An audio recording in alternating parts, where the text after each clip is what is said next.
I found out that because vaccines carry no liability, they're not obligated to put them on the autopsy report, which is why you would see an antibiotic or another prescription drug, but you wouldn't see a vaccination. Guys, what is up? I am coming at you with our 5th episode here. This is a hard-hitting nuclear bomb of an episode. This is with a good friend of mine named Jenny. She was a detective for 7 years, and she would focus on in the Special Forces unit with this pediatric department. She would investigate SIDS cases, and she has some truth bombs to share in this episode. Again, we're not here to give medical advice. This is just our opinion and conversations. Guys, thanks for listening, tuning in. You have been an amazing audience. We're getting such great feedback for this podcast, but I love you guys. Show some support, share this episode, and tune in. Thanks so much. To August of last year, nobody really knew who I was. There's about 12 people who are producing 65% of anti-vaccine misinformation. We need to come together as Americans and realize that we have a war at hand here. Right? Like, dude, how scared of this shit do you have to be to be wearing gloves, a face shield, a mask at this point? Help us to urge folks and say to them, look, it's time to roll up your sleeve and get the shot. Chiropractor in Omaha, Nebraska, responsible for 65% of the anti-vaccine misinformation. Put what I say to the test. Just don't write me off as crazy misinformation. Doctor, please bring yourself in order. 600,000 people will die of cancer. 300,000 people will die of obesity this year. When is enough enough? I am sitting down with my friend Jenny. How are you today? I'm good. How are you? I'm doing fantastic. Thanks so much for sitting down with me today.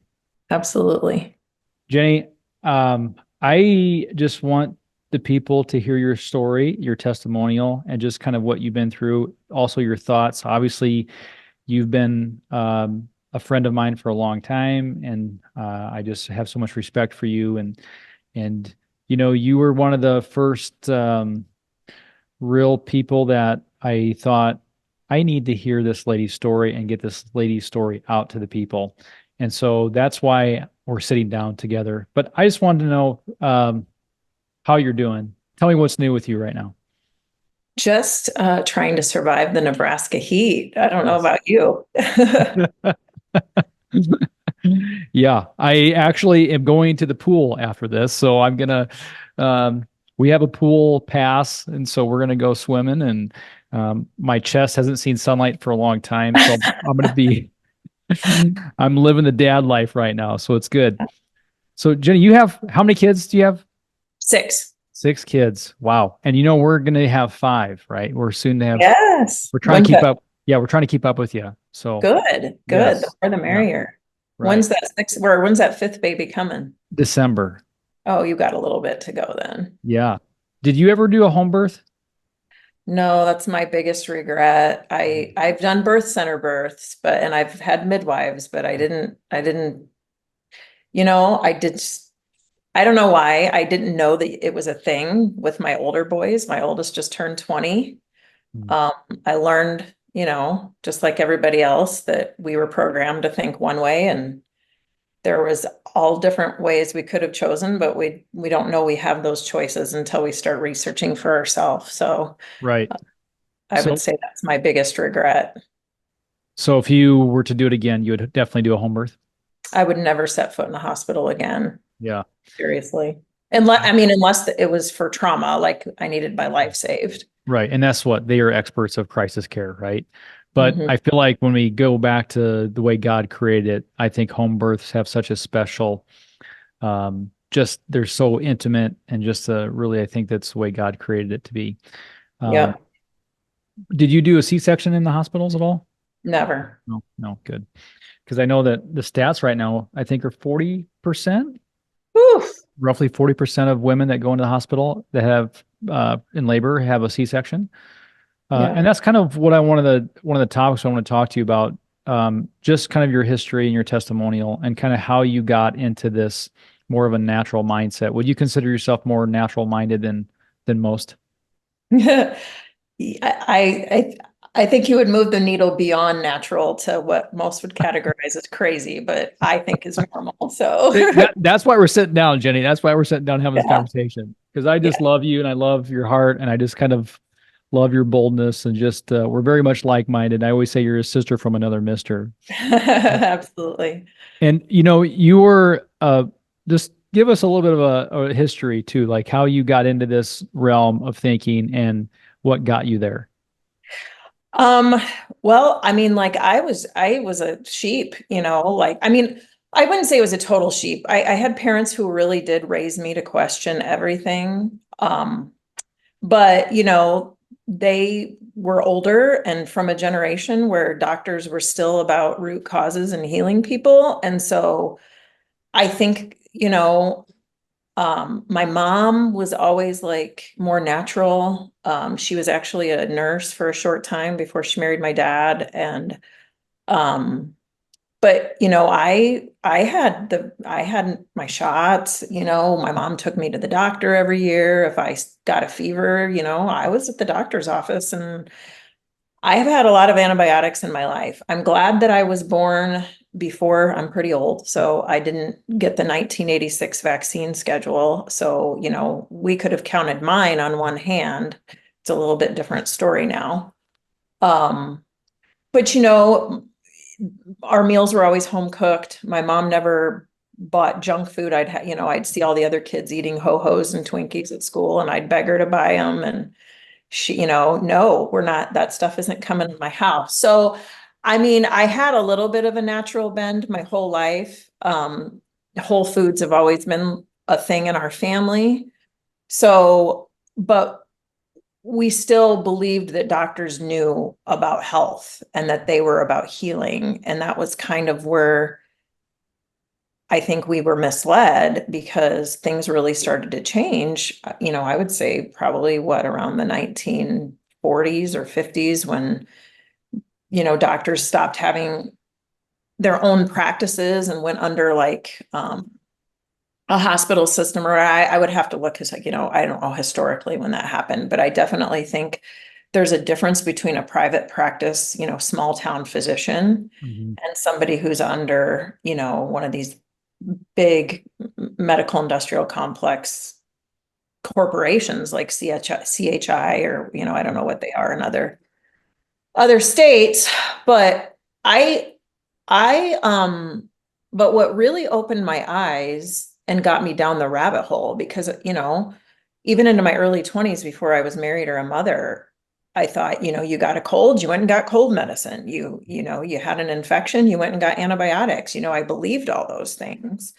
And then I was a police officer, and I was mostly on the street in the cruiser, so responding to all different kinds of calls. But it's when I was pregnant with my first child that I went into the Special Victims Unit light duty, the Child Victim and Sexual Assault Unit.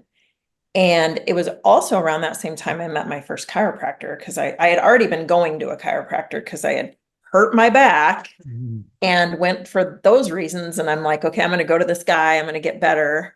And then we're never going to see each other again till I hurt my back again. Because I heard all the rumors, like, once you go to a chiropractor, you Yeah. always have to go because they suck you in, all those stereotypes. So I went in with an attitude with this guy, and he had a bigger attitude than me, which I'm so thankful for. But I'm like, okay, I just want you to fix, I can't stand up straight because I was I was squatting and hurt myself squatting because I was doing too much weight because I thought I was tough. And I said, I just want you to fix my back, and then, peace out. And I'm like, I've heard about you guys. And he's like, what are you talking about? And I'm like, well, don't I always have to go to you once I start going? He goes, well, you don't understand why that is, though. Yeah. And I'm like, okay, then why don't you tell me? I'm always willing to listen. So then when he explained it to me, that it's about, keeping your central nervous system healthy, and that Yeah. controls all your other systems, I'm like, okay. So then I'm in there and I'm like, so what's with all these vaccine books you have laying around? And he's like, well, let me talk to you about that. And I Yeah. was like, okay, whatever, I'll humor you.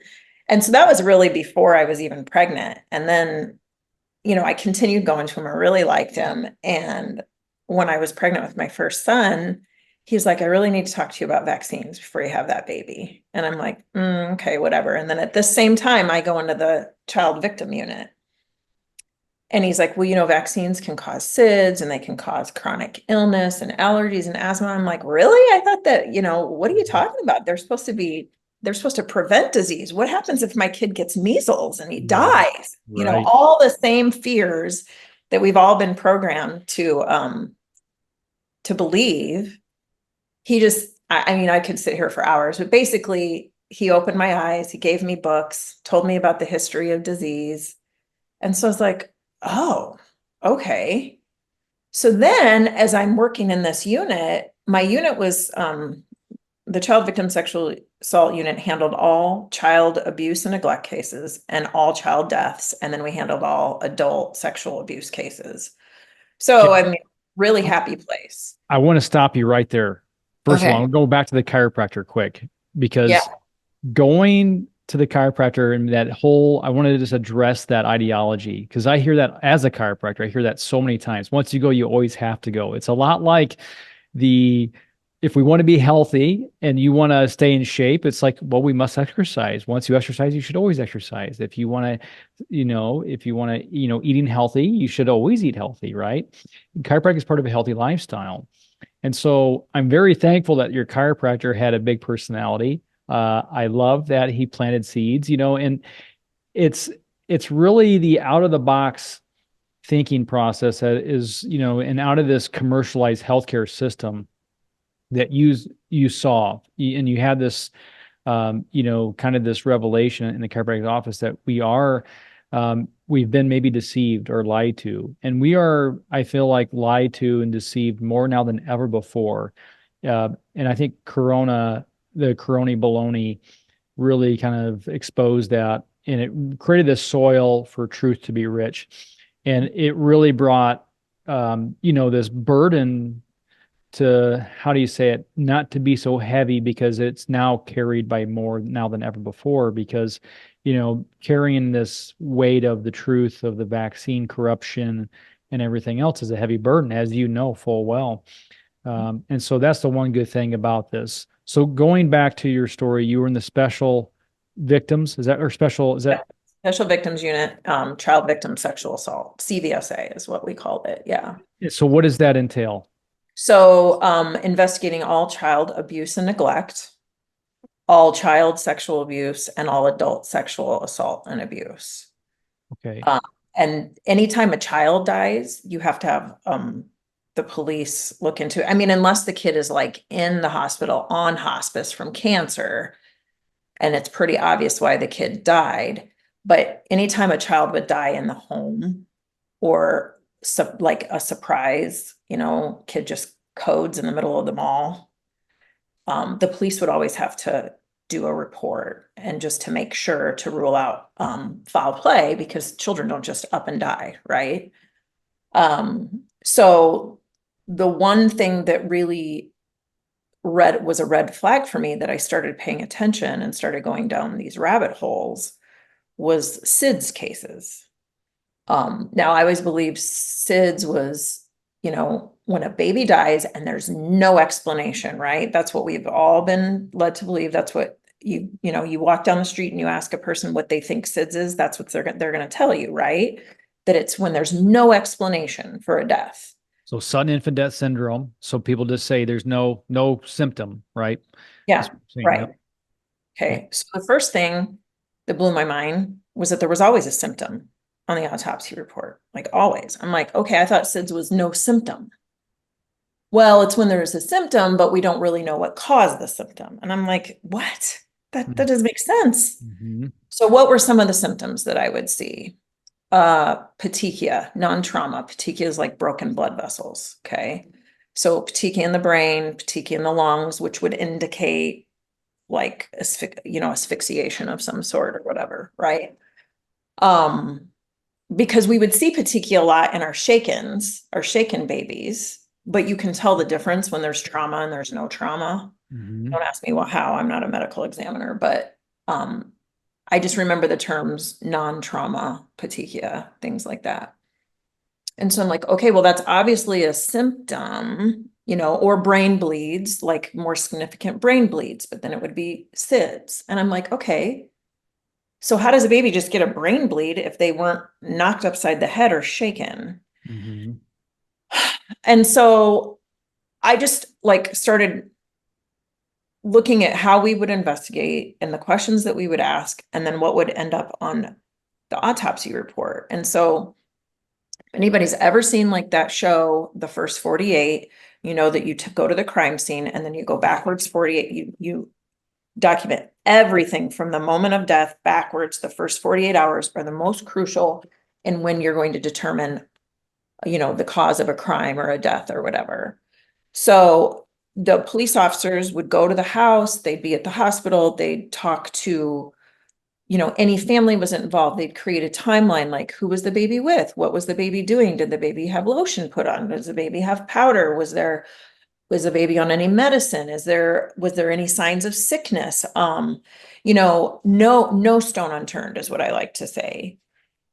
And so a lot of the times these babies would be around 6 months old, like literally almost all the time they would be around 6 months old, sometimes 2 months, sometimes 4 months, sometimes later. But 6 months was really like the sweet spot. Terrible use of words there, but when we would see SIDS deaths. And what I started to notice is in the police officer's documentation, there would have always been a well visit within day, week, couple weeks of that child's death. Well, if you know anything about the vaccine schedule, the 6 months appointment, you've gone from 2 months, you've gotten a bunch of shots at 2 months, you've gotten a lot of shots at 4 months, and then at 6 months, they get just as much. So those 3 periods are when the babies receive like the highest amount of shots, if you look at the schedule. And one time, I don't know if you remember, your audience, a lot of people in your audience will remember Dr. Toni Bark, but I had a conversation with her and I'm like, why is it 6 months? Like, that's when I would always see the most SIDS deaths. And she said, well, that's when you hit the toxic threshold. They've had all this buildup from those shots. And, and then there's the shots at 12 hours of life, hepatitis B and vitamin K. So you've had all this toxicity. And for whatever reason, at 6 months, that little tiny body just can't take anymore. Right. And so that was one of my observations. Another observation was, okay, this officer wrote all this stuff down, but why is most of it on the autopsy report except the fact that the baby was vaccinated? Mhm. Why is this not on the autopsy report? So wait a minute. So let's just clarify. So you go in, you have a SIDS case, a baby that dies. You find out that there was a well visit within a very short time frame of their death. Mhm. Okay, around the 6 month mark of the vaccines. You go in, and there's no mention of any vaccines, any mention of well visits at all from the medical report. Right? No, right. The police report would say it. The coroner's report would not. So Now, the coroner's report would say if the baby had been on antibiotics or if the baby had been sick, but it wouldn't say it had been vaccinated. So the coroner's job is to cause of death, right? Correct. And so they have to know. So they should be looking at the police report. So Right. were they, in your opinion, were they discouraged to mention anything of vaccination? Well, once I started to see that this was happening every time, I'm like, okay, there's got to be a reason for this. And in my research, I found out that because vaccines carry no liability, they're not obligated to put them on the autopsy report, which is why you would see an antibiotic or another prescription drug, but you wouldn't see a vaccination. Oh my goodness. Okay. Yeah. So, And they're not legally bound to. They're not legally bound to, because I started to look at other departments and, and I wish I could remember, I should have written this down, but I've memory hold it. I looked at I don't know if it was like an online chat with another cop or what it was, but I remember seeing that this is the norm in every department. This is my department. And that's because there's no legal obligation to list the vaccines. So it's almost like we took away liability. So we also took away that they could cause anything, right? Which we know is not true, but There had to be a massive check in your spirit because you're seeing this, you're witnessing this as an investigative officer. You're trying to, like you said, make sure there's no stone uncovered or unturned, right? So you're investigating, trying to get to the bottom of it to figure out the cause. You find the cause and the correlation as your job, and then it just gets brushed under the rug. Yeah. So Yeah. so this had to have been fueling your convictions, and this had to have been a burden that was growing on your shoulders. So how long did you carry that burden, and did you ever bring it to others' attention to bring awareness to it? Well, my husband ended up coming to that union also as a detective. So I was light duty. So I didn't have my own caseload. I was just kind of like the little assistant to the other detectives. So I would review reports and do this. So I was seeing everybody's reports, which is how I was able to come up with the average of about 3 to 4 SIDS deaths a month, because I was privy to everybody's cases, because I was kind of like the jack of all trades in there that was just the floater, you know. And then my husband goes in and he gets his own caseload and he's getting these SIDS cases, and him and I are talking about it. And I'm like, I'm noticing all these things. And he's like, that's not right, you know.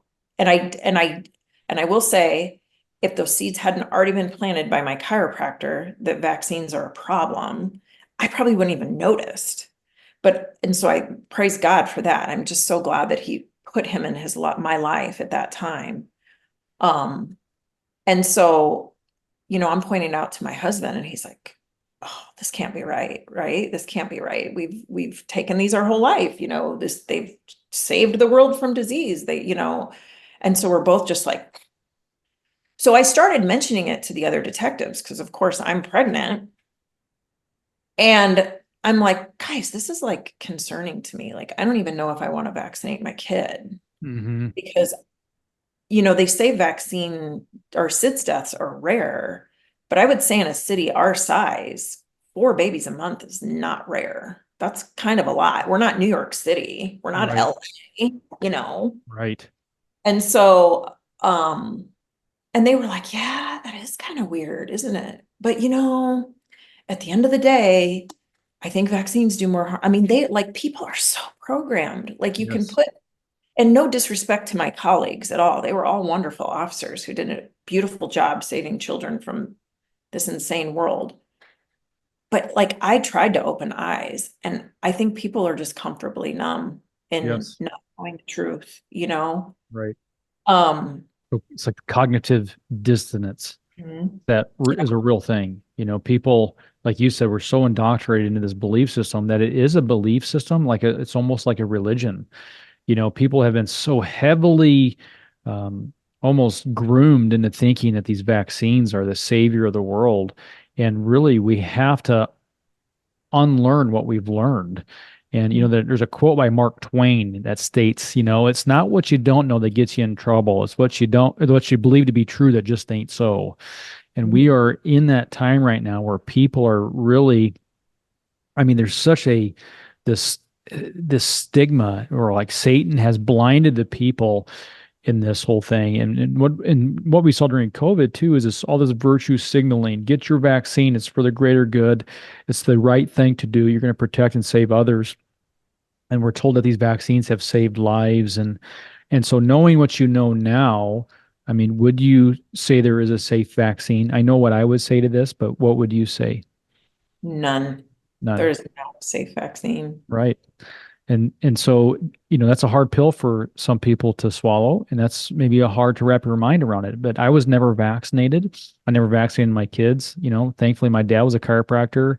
You know, he didn't vaccinate us, and you know, and my siblings were never vaccinated their kids. And so, and you know, we might get colds and flus here and there, and we had chickenpox as a kid. We survived. Oh my gosh, we survived chickenpox, and I'm not afraid of measles. And I mean, so knowing what you know now, do you fear the diseases that we have vaccines for? No.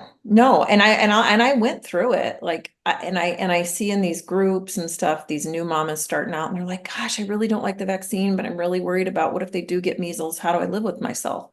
There's just such a lack of knowledge about the history of disease and why people actually died from measles. Mhm. And I just always encourage those women, like, okay, I get your fear because I was there. Every time like my first 4 years of parenting, every time one of my kids got a rash, I was like, is it measles? And because I was still learning. And now I laugh at that old me. Like, what were you afraid of? Right. But um, I tell them, like, go look at who was dying from measles. It wasn't people who had access to clean water and were living. These were like third world nations. These were people that were vitamin A deficient because their food supply, their water supply was crap. Right. Healthy people to healthy people, measles is a fever and a rash, Right. and it can prevent brain cancer once Right. you're immune and other cancers. So not only have we been robbed of the truth, Mhm. we've been robbed of opportunities to protect ourselves Mm. because God was so awesome in his design that when we do get sick, it actually is a good thing that can make us stronger against worse things. Amen.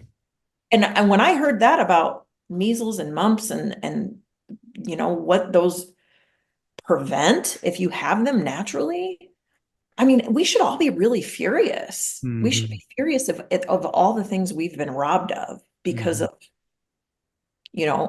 we've messed up the ecosystem with all these pesticides, and it takes years if a farmer wants to farm organically to get the soil back to its purest form. It's the same thing with our bodies and our immune systems. Right. They've toyed with it so much that we have to work so hard to get it to the way it was when God created us, Right. I mean, we have a 10,000% increase in autoimmune disorders. I mean, 60% of our children now are suffering the chronic disease. I mean, we have more sensory processing issues than ever before. We have more neurological developmental disorders, delays, degeneration than ever before. And we're not addressing the one thing in your that's tricking the body to think it has a disease. It's these vaccines. And so, we need to have this conversation more now than ever before, because it really, children's lives are at stake here, especially with the topic of SIDS. I mean, what you're saying, Jenny, and I've heard your story before, and this is why we're sitting down, but the story is so powerful. Your testimonial is so powerful. And, it literally, if this story were to get to the masses, it would cause a revolution overnight. And I do believe that. And I do believe this is a life-saving testimonial. And so I want people to hear your story. I want people to know the truth with the SIDS and the correlation with vaccinations and the death. I mean, you look at every adverse reaction on, page 6 of the package insert. I mean, I got 100 of them just 3 feet from me, and they all say death on the package insert, and then I got package inserts that say SIDS. I have package inserts that date 20 something years ago.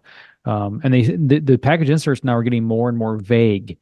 They say if you're for adverse reactions, go to this link or go to this link and read. But how many people are doing that? How many people do you think are reading those package inserts? How many parents do you think are getting true informed consent? I mean, they're getting maybe a pamphlet at best from the CDC at most. These doctors aren't giving true informed consent. I mean, were you ever in a pediatrician's office and for a well visit? Were you ever given any informed consent at all? Well, that's what's funny is, like, I knew the game they play. And so I sought out a pro-parent choice pediatrician. So my first couple kids, they all went, and I'd love to say this to your audience, the people that are still on the fence.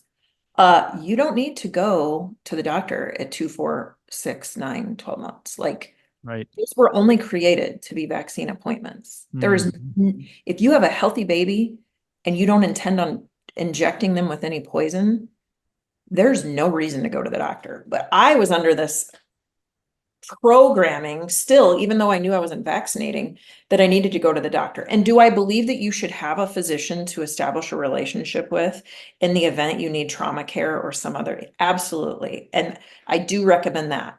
But don't feel like you have to go to every appointment. But I was still under this mindset that I had to have a pediatrician. And so the chiropractor that opened my eyes gave me a name. And so I go and I interview this guy. And again, my mind just continued to be blown.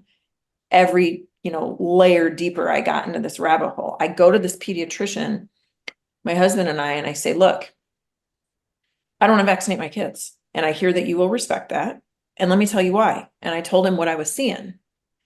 And he goes, oh, yeah, 100% you're seeing kids die. And the vaccines are 100% causing it. He's like, I had one of my patients die hours after giving him hepatitis B. Like he just said it like it was nothing. And I'm like, wait, you're admitting this to me? He goes, well, the AAP tells me I'm not supposed to admit it to you, but I'm never going to lie to anybody. And he's like, the AAP actually trains us on how to divert parents off the scent. Like if you come to me and you tell me, well, my kid's doing this and I think that the shot might have caused it, my job, and I've been trained to deflect and to get you to believe it's something else. But I refuse to do that with my patients.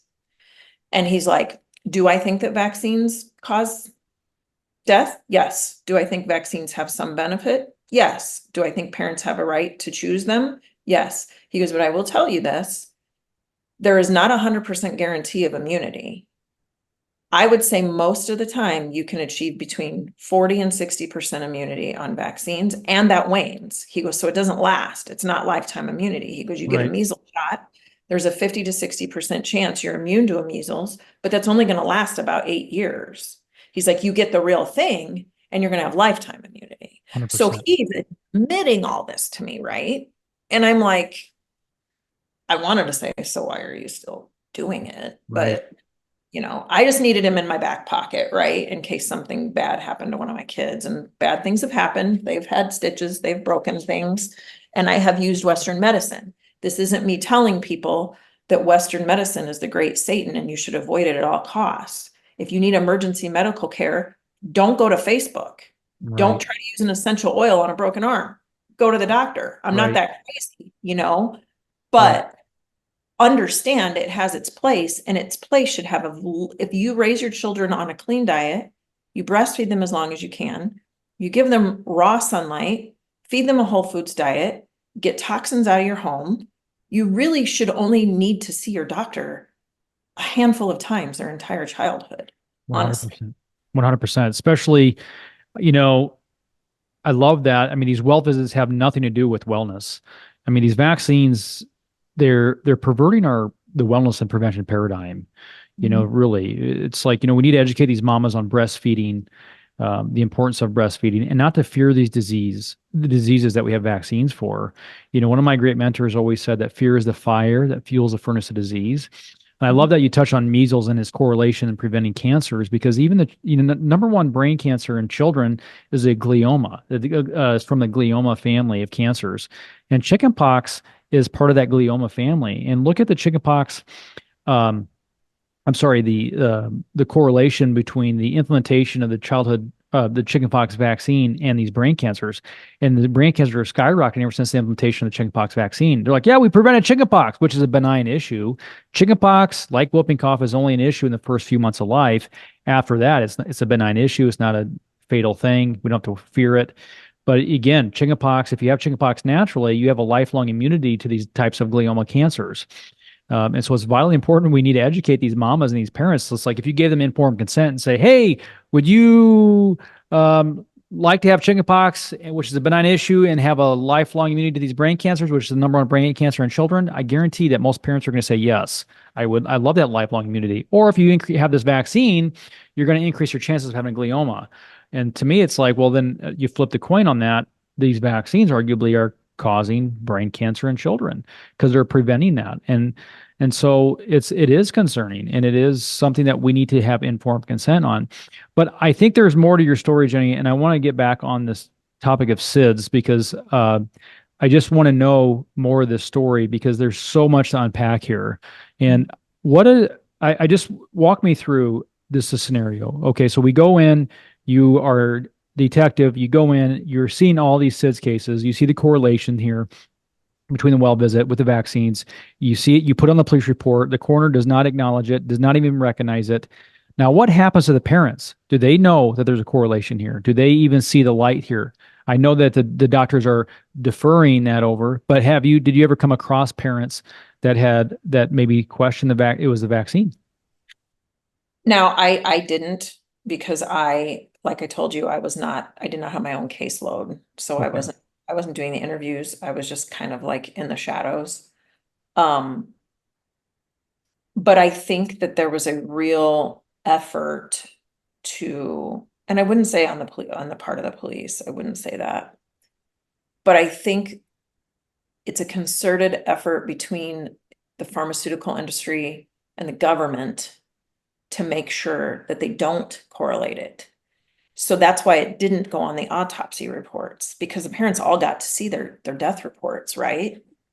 And so, and I think, these medical examiners are just, they're MDs, right? And they're just probably told, okay, when you're doing the autopsy report, you need to put everything on there. Just don't put the vaccines on. I don't know. I've never actually talked to a coroner. I think that would maybe be a good idea if somebody wanted to undertake that. Mm. But I myself, in my time there, I didn't see parents making the correlation. That doesn't mean they didn't. And I would have to ask my husband to see if any of his Did you? victims- So you said there was a symptom to the SIDS that resembled almost shaken baby, but it's non-traumatic. Did you ever see any parents get blamed for the baby's death? So I know that happens. I can't say that it happened in my unit. We had a really, really good shaken baby doctor out of Children's who would review those cases. And he was really good at being able to tell that there was a trauma. And you can also kind of tell it behaviorally by the way the parents act. And so you would want to take all that into consideration. When you interview people that are guilty, police officers go through very extensive training on how to pick up body language cues, and I can tell you from my experience observing interviews and my own interviews that I've done, almost every time somebody is guilty and did something, you just knew by the way they acted. I mean, they're not emotionally appropriate. They always love to tell you that the baby rolled off the couch. And shaken baby syndrome, because babies are really tough. People don't, you think they're so fragile, and yeah, you're supposed to be very careful with them in their heads. But honestly, babies can fall, and babies can, they're pretty pliable. This, the human body. Rolling off a couch onto a carpeted floor is not going to cause an excessive brain bleed. Okay. Right. But that's always what we always knew if they said the baby rolled off the couch and stopped breathing, that this was probably a shaken, because 9 times out of 10, that's what people that shook babies did. Oh my gosh. When they weren't giving you some alibi story, and people that are guilty want to talk right away. They want to tell you the whole story. Yes. People that aren't guilty are usually so in shock and traumatized by what has happened to their child. They're not worrying about saving their own skin. Yes. Very much an emotional appropriateness in these situations that you pick up on pretty quickly. Now, I know in other agencies, maybe bigger cities with less trained detectives, less trained doctors that are examining these, do I believe that parents are in jail, innocently? I do, but I think those cases are honestly very small, simply because there's just such an emotional correlation to when a baby dies between the guilty and the innocent. Does that make sense? 100% it does. I mean, it just breaks my heart to think that there might be a parent in jail right now, wrongly convicted of a shaken baby. But again, I'm glad and thankful to hear that it's, there are doctors out there that are really can detect, and then that you guys are trained in that to be able to discern what's true and what's not, and who's guilty and who's not. I think you make some very valid points there. But I want to go back to the doctor that knew about the hepatitis B causing some of these deaths, that had a patient that knew. Can you imagine if a patient died on my adjusting table? I mean, what the media would do to that story. Just And like what they do to midwives, right? right. I would be on every news channel in America, and Yeah. they would blast that everywhere. That chiropractic kills, or and it's comical to me to think that. I mean, we had the lowest, how do you say it, malpractice insurance for a reason. I mean, chiropractic is safe, and it's this one of the safest forms of healthcare on the market. And in our malpractice insurance should speak wonders. We have the lowest amount of claims of any healthcare practitioner. So, excuse me. So I'm digressing now, but I just wanted to make that point, because if the doctor knew, I mean, and they're trying to cover that up, it fuels my fire, and it really just pisses me off to no end, because this is why we're having these conversations, because people need to know the truth. To think that we can just be so complacent in the face of evil when children are dying, when parents lose their newborn child due to a murder caused by a vaccine. This is criminal, it's evil, and we need to bring it to the forefront of conversations. And so, Jenny, I am so thankful for you and just your story and your testimonial and your heart. And, I would just like to get some advice from you to give to the listeners, for moms that are listening, for parents that are listening, that are expecting a child, or they're on the fence of vaccines, and just give a word of encouragement on what they can do, and just kind of touch on that, because it is a scary world to step out of that boat. And when you see that wind in the waves, what are you going to just sink? Like Peter did in the boat? I mean, obviously we need to keep our eyes on Christ, but when there's fear that comes in, and doubt, and all these things, and when our children do get sick, and what do we do? What's some words of encouragement that you can give a new parent here? Well, obviously trust God. But I want to go back to what you said about when the doctor said the baby died from hepatitis B. He didn't need to cover anything up. They don't need to cover anything up, because they can give your child as many shots as they want with no recourse. If your baby dies, it is on you to prove it. And you're not getting anything from that pharmaceutical company or that doctor.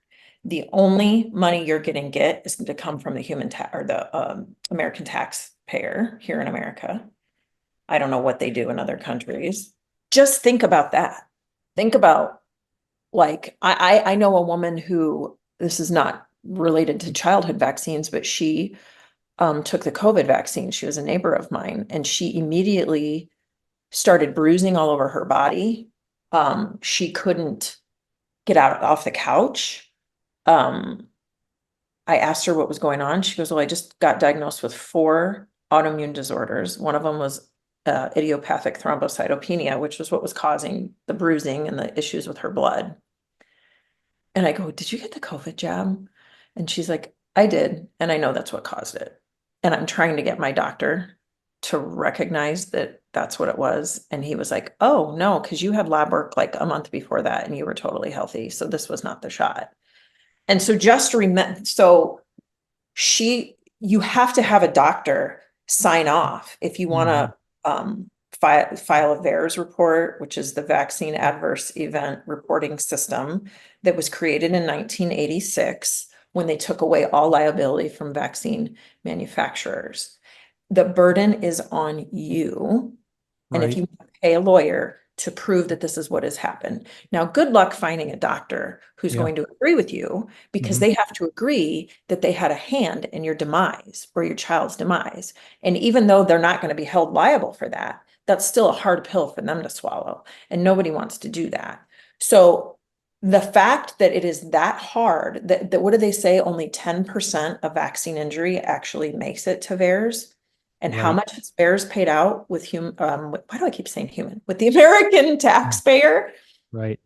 What is it, like $53 billion or something? I don't want the last. Right. It's billions of dollars, and only 1%, less than 1% of those VAERS reports make it to the court system. And even a less percentage of that even can get a payout, because you have to sue the government, and good luck with that. And it's in a closed court with no jury. And so, good luck. You're outnumbered. And it's like you said, and you're on your own here going against a Goliath. And, obviously if God is for us, who can be against us? Then I feel like he is for us, but this whole system needs to be exposed, because it's so evil. I mean, think about, like, if you had a vehicle that you got in a car accident, and you had a Ford Fiat, and you got an accident, there was a faulty part on that car, and you could sue Ford for that. But if you have a vaccine injury, you have to file a report. You have to get the doctor's approval. You have to, go through this whole process to even get approved to get in the court system, and then you have an extremely slim chance of even winning this case. It's just not a fair system. It's not designed. You're not designed. It's designed for us to fail. And people say, like Peter Hotez says, "Oh, this VAERS reporting system is not reliable because people can put that they got in a car accident after they received a vaccine, and that goes on the reports." That's not true. That is actually a lie. It is a felony to actually falsify a report on that VAERS system, and it's a very tedious process. And unfortunately, most physicians aren't even trained on how to report on that system. But so what does that tell you? What does that tell you that it has paid out that much, though? Yeah, Those exactly right. That had to really fight. So that's a lot of money Yes. already being paid out in a process that is virtually impossible. Yeah. So there's massive underreporting. So this is what I want to say to these mothers. This is the only pharmaceutical which liability has been removed. It wasn't removed because they're super safe and don't cause injury. It was removed for the opposite. 100%. The government, the pharmaceutical industries went to the government and said, "We need you to remove liability, because if you don't, you could have like a pandemic situation, which could cause national security situation, and you're on your own then." So the government said, "Okay, we'll take away liability." And Reagan signed off on it, which breaks my heart. And then it was removed. And so now you are on your own if your child dies or is permanently injured from a vaccine. And I was scared at the beginning, like, what if they die from these diseases? I went and I studied. The diseases are not a big deal in a first world country. I laugh at the old me, like I told you that. And I just, like, if you're a believer, you should know that anytime you play God, it is not going to end well. Mm-hmm. When you toy with the human immune system, which is what you're doing with a vaccine, you're trying to trick what God designed. How does man think that he's going to improve what God created? Right. He's not. Mm-hmm. So it's always going to end up bad. Just like when they toyed with genetically modified organisms, and now we have all these food allergies with corn and everything else because they're screwing with our crops, and our body sees GMOs as something that doesn't even occur in nature. Those are also triggering autoimmune diseases. Your body is trained to, in God's beautiful design, to understand when it's being invaded, like a foreign invader. So nothing is going to go right when you are taking these foreign chemicals, putting them in the body, and trying to get it to do better than how God created it. Like, it doesn't even make sense. And if you really think about it, if you're a Christian, this violates the first commandment because you're playing God. 100%. And I know your audience is across all religious, probably denominations and every belief systems. But for me, that part of it was almost more of why we said no than all the health ramifications, because who am I to think I can do better than God? Right. Yes. So I would consider that. I would consider, the fact that there are so many different ways to keep your baby healthy, and they're so simple. Mm-hmm. They're so simple. Have a toxin-free home, eat whole foods, nourish your body when you're pregnant, nurse your babies as long as you can. It's really simple. Mm-hmm. That's all we really need to have an outstanding immune system. I can tell you, I have 6 children who have never had any of the diseases that vaccines are supposed to prevent, except my oldest 3 may have gotten whooping cough, but I think they got it from vaccinated kids because whooping cough sheds. And they survived. They survived. And not only do they survive, these kids have like a respiratory system. We've gotten the flu once or twice in their life. And I'm like over here dying, and they bounce back in like 48 hours, and they don't get the strong respiratory symptoms that other people get. And I believe that they've gotten an immunity from whooping cough just to have a stronger respiratory system. They don't have allergies. They don't have asthma. They're not chronically ill. I can count on one hand that's 6 kids combined that we've ever had to go to the doctor for anything other than trauma care. Mm-hmm. So, and that pediatrician I interviewed, he said, I'm just going to tell you, I have a lot of unvaccinated patients. Their files are this thick. The vaccinated kids' files are this thick, because the whole point of the vaccine schedule was to create pharmaceutical customers for life. 100%. That is what he told me. Because once you start injecting them with these things, they're going to have allergies. They're going to need, allergy medicine their whole life. They're going to need asthma medicine. He's like, so they're chronically ill. Mm. And I see them way more than I see the unvaccinated kids. So those are all things that, people really need to consider. Well, That's I what he love, said. Do you want a fever and a rash for 5 days, or do you want a life of asthma and allergies? That's what he said to me. He goes, those are what you have to decide as a parent. well, 1 Corinthians 6:19 states that, do you not know that your bodies are temples of the Holy Spirit, who is in you, whom you have received from God? You are not your own. You were bought with a price. Therefore, honor God with your bodies. Think about that statement for a second and what you're saying. I mean, we have MDCK in these vaccines, which is a canine Cocker Spaniel kidney cell. We have Walvax 2, which is a cell line from a water bag abortion that was a Chinese cell line that was created using water bag abortions, keeping the baby alive to harvest tissue and cell line structures. That was in 2017. We have Windsor Institute 38, which is a cell lung tissue from a female gestational fetus of a 3-month-old baby. Okay, we have MRC5, which is a male cell line in these vaccines. To me, this is a violation of my religious beliefs. Mm-hmm. And, and you have to wonder why we have religious exemptions in the first place. And those who are listening, yes, we have religious exemptions in most states, except for California, and then we have, in New York, they're trying to take away a lot of our exemptions. And again, I think it's comical that we even need government permission to refuse a pharmaceutical product. I think we should just have a big fat no and say, no, thank you. And I should be good to go. We live in a free country. But we have guys and tyrants like Peter Hotez, who says that he wants to use Homeland Security and NATO to come after those who refuse vaccinations, which is comical to me because he sees us as a threat to his health and freedom, and I view him the same way. And so I feel like he's the real tyrant here because we need to have medical freedom, just like Benjamin Rush, the signer of our Declaration of Independence, stated that we must put medical freedom in the Constitution because the time will come when medicine will organize into undercover dictatorship to restrict the art of healing to one class of men. And so going back to the religious freedoms, we must protect these freedoms at all cost because we do have these cell lines that are a violation of my religious beliefs, your religious beliefs, and I want to keep the body holy and pure, and I view it as a temple.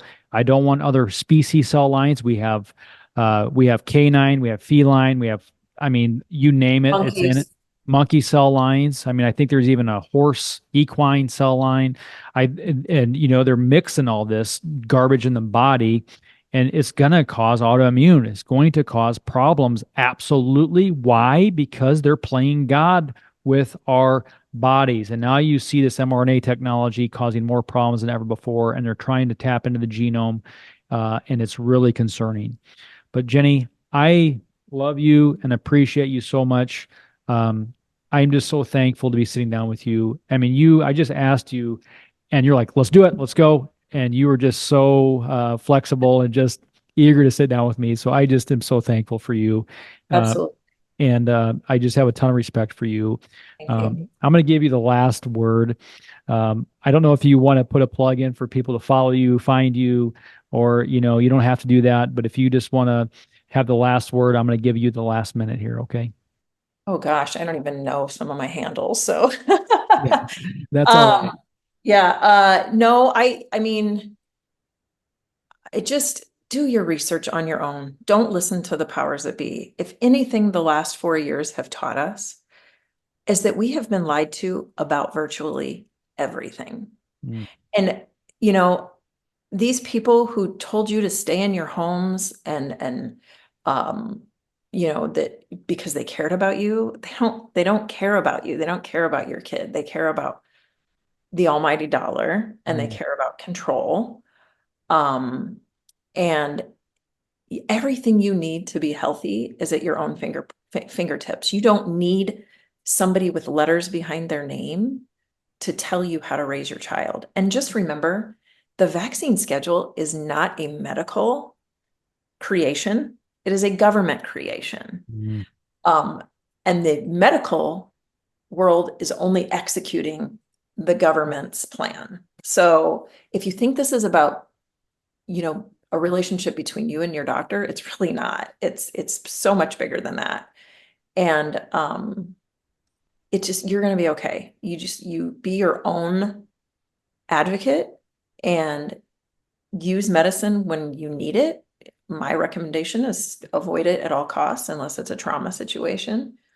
And just trust your gut, because I've talked to a lot of people, including people that still continue to vaccinate, but they have shared with me, I still have a horrible feeling in my stomach every time I go to get vaccines.